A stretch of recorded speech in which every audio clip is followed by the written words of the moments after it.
Kung ikaw ba ay naghahanap ng maporma na motor, pang gala, pang personal o kaya pang business, ay sakto sa iyo to mga idol. Ang Honda TMX Alpha 125. Ito na yata ang nakita ko na hindi nawawala sa market mga idol. Ang tinatawag na lang hari ng mga Pantra. Okay? So ito ang TMX Alpha 125. Kaya wag na natin patagalin mga idol. Halina't samahan nyo akong suriin, busisiin at talakayin itong TMX Alpha 125 na to. At syempre, ang kanyang price regarding sa cash and installment. Okay? So let's go! Pag sinabing TMX ay alamat na yan mga idol, magmula TMX 155 hanggang naging TMX Supremo 150. At ito na nga si TMX 125 Alpha na para sa mga taong ayaw ng malakas pero ayaw din ng mahina, sakto lang. At kilala ang TMX sa pagbibigay ng sulit at kapaki-pakinabang para sa mga partner panghanap buhay mo na pwedeng lagyan ito ng sidecar at gawin itong tricycle. Pero ang tanong dyan mga idol, sulit pa nga ba ang TMX Alpha 125 na bukod sa bagong disenyo ng kanyang body decals ay ano-ano pa ba ang katangian at kakayahan nito upang makatulong sa pang-araw-araw nating gawain ng mga Pinoy. At syempre, pag-usapan na rin natin ang kanyang updated price regarding cash at installment kung pasok naman ba ito sa budget. At para magsagawa ng review at maghatid ng updated price regarding sa cash and installment nito, ay lumipad ng aming team. Ako lang pala mga idol sa Masinloc, Zambales para mag-walkthrough dito sa isa sa mga best dealer ng motorsiklo na R-Cycle Supreme Bikes. Dito naman ay merong quality, durability at affordable at reasonable price para sa inyo na motor tulad ng Yamaha, Honda at iba pa. Para sa inquiry naman mga idol at katanungan, bisitahin nyo lang ang kanilang branch dito na matatagpuan sa address na Mercedes Street, North Poblacion, Masinloc, Zambales. At pwede nyo din kontakin sila sa cellphone number na 0910-313-8570 or 0917-133-6619 at siguradong aasikasuhin kayo ng mga nagpopogian at nagagandahang staff dito na sila Sir Jason Ebuenga, Ma'am Jasmine Joy Balvin at Sir Sherwin Umayam. Kaya ano pang hinihintay nyo mga idol? Sugod na at bumili na ng mura at dekalidad na motor dito. Laging tatandaan, motorcycle stream ang hanap, i-Supreme Bikes mo na yan. At ito na nga mga idol, balik tayo sa motor at unahin natin ang bago nitong body paint and decals na very sophisticated at very simple pero nandun ang pagkaklase. Dito naman sa unang bahagi ay makikita natin na wala na ang kanyang maskara na tinatawag or headlight shield na napakalinis na nito tingnan na para sa akin ay naging sporty look ang datingan dahil sa labas na ang panel at may logo na ng Honda. Di naman nagbago ang traditional design ng headlight na naka-square at ito ay gumagamit ng halogen bulb. At sa mga signal light nito ay ordinary bulb din na nakalabas na very sporty din at very visible sa daan. Sa ibaba ng headlight ay meron pa ring classic and original design na logo ng Honda na madalas nakawin ng mga kupal na tambay sa parking lot. Sa front fender naman nito ay maganda ang pagka-finish ng new color design na kulay glossy gray na bumagay naman sa kabuuan ng kulay ng motor at ito ay naka-metal materials. Gumagamit sa harap ng telescopic fork sa kanyang suspension with drum brake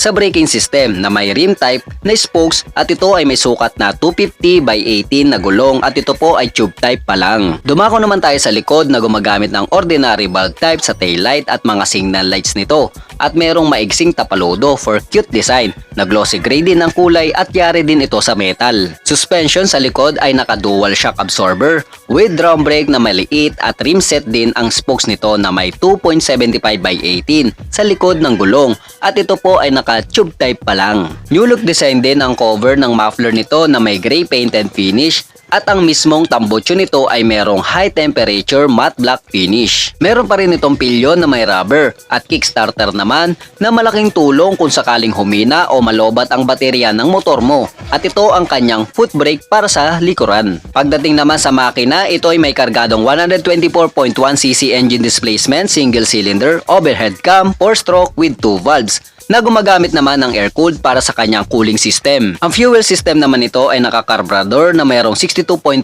km per liter para sa kanyang mileage. Sobrang tipid at talagang maasahan din sa pang-araw-araw. Kung usapang performance naman ay meron itong maximum power na 9.6 horsepower at 8,000 RPM at peak of torque na 9.1 Nm at 6,500 RPM at kayang-kaya kahit merong mabibigat na pasanin o meron itong nakakabit na sidecar. Pagdating naman sa shifter nito at gear ay meron itong 5-speed manual transmission na kung saan marami itong choice para sa arangkada at di ka nabibitin sa higher speed. Gumagamit naman ng chain drive at sprocket para sa hatak nito na may chain guard para sa dagdag safety at forma ng motor. Sa coated ng kanyang tangke ay very glossy at ang ganda ng pagka-finish ng glossy red. Nasasamahan pa ng logo ng Honda na medium size. At sa gilid naman ng motor na ito ay merong dynamic design na TMX 125 Alpha para sa decals nito na nakakadagdag highlight sa motor na merong combination na red, gray at black color. Dumako naman tayo sa bandang itaas at unahin natin ang traditional nitong naked handlebar na sakto naman sa mahilig mag-mount ng CP holder, camera, keychain na may kondom, Barbie doll, doodle at iba pa. Sa buttons and switches naman ay meron sa kaliwa na high and low beam, turn lights at horn. Sa kanan naman ay merong iisang button lang which is ang electric starter button. Dito naman sa kanan ay makikita natin ang throttle control with chrome bar end na may brake lever sa unahan at sa kaliwa ay may hand grip with chrome bar end with clutch lever dahil ito ay isang fully manual transmission. Sa panel o console panel nito ay simple pero elegante tignan na manual speedometer, odometer, tachometer at mga indicator nito na may minimal logo pa rin ng Honda. Ang susuyan naman nito ay very ordinary setup ang key function na may on and off lang para sa pag-start up ng makina. Malaki pa rin ang size at lawak ng tangke nito na umaabot ng 8.6 liter fuel capacity. Sakto sa mahabang biyahe na di agad-agad magpapakarga ng gasolina. Makapal and very comfort para sa yag balls, eco, paltak at wet packs nyo ang upuan na kahit sa long rides ay di agad-agad nakakaramdam ng uncomfortness. Meron pa rin itong grab bar na grill type ang design na kung saan magdadagdag ka ng top box ay di mo na kailangan bumili ng aftermarket na monorack. Pag-usapan naman natin ang kanyang body weight at syempre yung kanyang seat height kung pasok ba ito sa average height nating mga Pinoy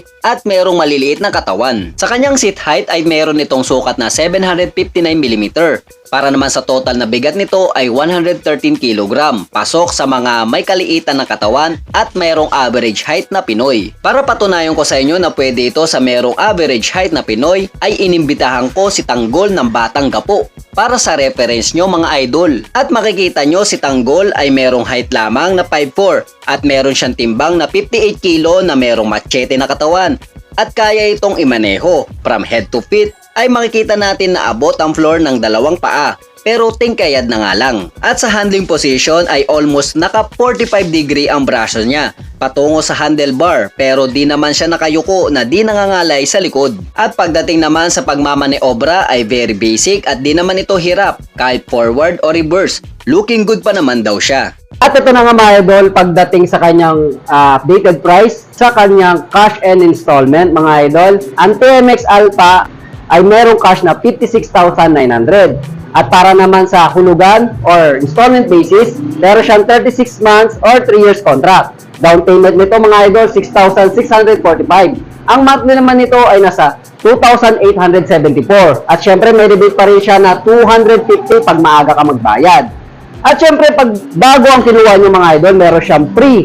Okay? Ito ang mga free niya mga idol. Helmet, 3 years registration, TPL insurance, tune-up, and change oil. Pang business tag to mga idol atong Honda TMX Alpha natin. Syempre meron siyang tricycle kit na libre which is yung sprocket na 40-40 ang size at ang chain na 130L. No? So, sulit na sulit ka dito pag brand new ang kinuha nyo mga idol. So, sugod na. Tara, let's go! Walang duda mga idol at sulit pa rin at very useful pa rin ang bago at updated model ng Honda TMX 125 Alpha para sa ating mga kababayan. At kahit dumaan ang maraming taon mga idol, ang TMX na household name ng Honda ay sigurado at garantisado na mananatili pa rin ito sa market. Dahil alam na ng Honda ang kiliti at panlasa ng isang rider dito sa Pilipinas na ang TMX ay di lang pamporma kung hindi pang pamilya at pang business pa. Pero ang tanong dyan mga idol, para sa'yo, sulit nga ba ito o hindi? Ayon sa kakayahan at katangian nito batay sa kanyang presyo? At kung may balak kang i-improve kay TMX Alpha 125 ay ano-ano yun?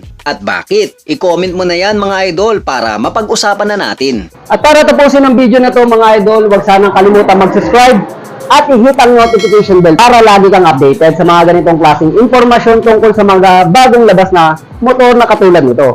At i-like at i-follow nyo na rin ang ating munting page na Haji Motovlogs TV.